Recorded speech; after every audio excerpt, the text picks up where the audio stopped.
यहाँ उपस्थित सभी लोगों को मेरा नमस्कार। मेरा नाम लकी कुमारी, वैसे पेन नेम लेखिका जी। तो आज मैं आप सबको एक प्रेमी की कहानी सुनाऊंगी। पहली कविता में जो है प्रेमी का जो हृदय है बहुत बुरी तरीके से टूटा है और वो बहुत पश्चाताप में है। एक बहुत ज़्यादा समय बीत चुका है उसको इस तरह दर्द में पड़े हुए। तो कविता का शीर्षक है आज़ाद। अब वो चाहता है कि इस चीज़ से बाहर निकला जाए।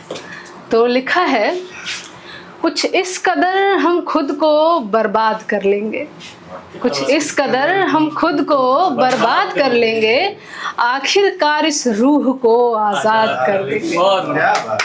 कुछ इस कदर हम खुद को बर्बाद कर लेंगे, आखिरकार इस रूह को आज़ाद कर देंगे। जलते हुए चिराग को देख ये ख्याल आया है, जलते हुए चिराग को देख ये ख्याल आया है, इसी तरह अपना अतीत जलाकर खाक कर दिया। बहुत बहुत धन्यवाद। और तू सोचता है हम यूं ही तेरे हिज्र में पड़े रहेंगे, तू सोचता है हम यूं ही तेरे हिज्र में पड़े रहेंगे। अरे जा, अब हम अपने दिल को मगाह कर लेंगे। मगाह यानी कब। धन्यवाद। इसके आगे लिखा है कि सुना है आजकल तुझे सुकून मिलता है गैरों की बाहों में, सुना है आजकल तुझे सुकून मिलता है गैरों की बाहों में। हमारा क्या, हम फिर अपना हाल ठीक ठाक कर लेंगे। ये सच है कि तेरी मोहब्बत ने तबाह कर दिया हमें, ये सच है कि तेरी मोहब्बत ने तबाह कर दिया हमें। अब दोबारा इश्क करके हम खुद को और बेबाक कर लेंगे, अब दोबारा इश्क करके हम खुद को और बेबाक कर लेंगे। इसकी अगली जो कविता है ना, ये होता है ऐसा कि अगर आप दुख में हैं तो आपके आसपास के जान पहचान के लोग आपसे मिलने आते हैं, आपका हाल चाल पूछते हैं, कुछ आपको नसीहतें भी देते हैं कि आपने ये गलती करी या ये ऐसा नहीं करना था। तो अभी जैसा होता है ज़माने में कि लोग आपसे मिलने आते हैं, आपका हाल चाल पूछते हैं, लेकिन मन ही मन आपकी दशा पे कुछ लोग ऐसे जो हंस रहे होते हैं, है ना। तो प्रेमी का भी ऐसा ही हाल है। कविता का शीर्षक है समझ दी जाए। लिखा है कि ये जो हुजूम उमड़ पड़ा है मेरा तमाशा देखने को, ये जो हुजूम उमड़ पड़ा है मेरा तमाशा देखने को, ये दुआ है मेरी कि इनकी हर दुआ मुकम्मल की जाए।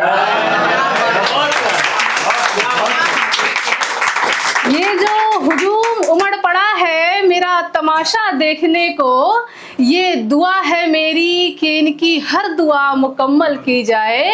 कुछ जख्म मेरे हिस्से के, कुछ दर्द इनके हिस्से का, कुछ जख्म मेरे हिस्से के, कुछ दर्द इनके हिस्से का, एक मिलावट भरी जिंदगी इन्हें इनाम दी जाए। जिनके पैर नहीं डगमगाते समंदर की लहरों को देख, बड़ी बड़ी बातें करते हैं ना कि नहीं डरते चाहे कैसी भी परिस्थिति हो। तो जिनके पैर नहीं डगमगाते समंदर की लहरों को देख, आज उनकी एक कश्ती समंदर में उतार दी जाए। और यहाँ कितने लोग हैं जिनको लगता है कि इश्क बहुत आसान सी चीज़ है? लगता है किसी को? अगर किसी को लगता हो तो उसके लिए कि ये जो कहते हैं कि इश्क बड़ा आसान सा है, ये जो कहते हैं कि इश्क बड़ा आसान सा है, उनके एक पाँव में कांटे और दूसरे में पायल बांध दी जाए।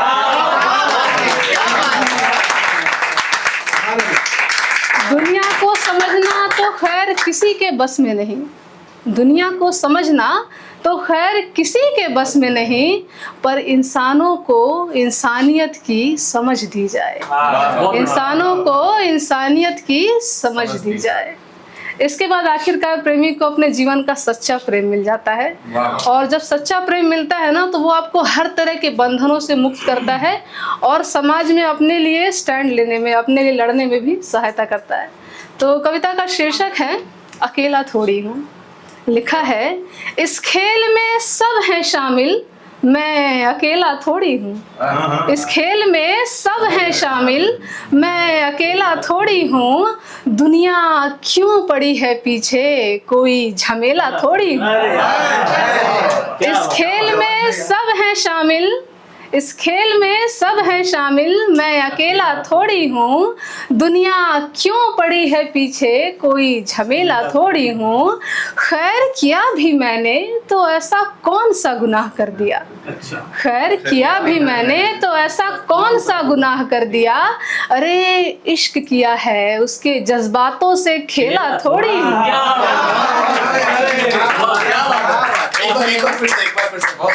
खैर किया भी मैंने तो ऐसा कौन सा गुनाह कर दिया। अरे इश्क किया है उसके जज्बातों से खेला थोड़ी हूँ। लोग गले पड़ने लगे हैं हर गली हर मोहल्ले के, लोग गले पड़ने लगे हैं हर गली हर मोहल्ले के। जहाँ अपने भी बिछड़ जाए वो मेला थोड़ी हूँ। क्या अमीरी क्या गरीबी ये दुनियादारी झूठी है, क्या अमीरी क्या गरीबी ये दुनियादारी झूठी है। किसी गए गुजरे शराबी बस्ती का चेला थोड़ी हूँ। कसूर क्या है मेरा उसके हुस्न पर मर मिटने के लिए, कसूर क्या है मेरा उसके हुस्न पर मर मिटने के लिए। अरे उसे भी मोहब्बत है मुझसे मैं अकेला थोड़ी हूँ, उसे भी मोहब्बत है मुझसे मैं अकेला थोड़ी हूँ। बहुत बहुत धन्यवाद।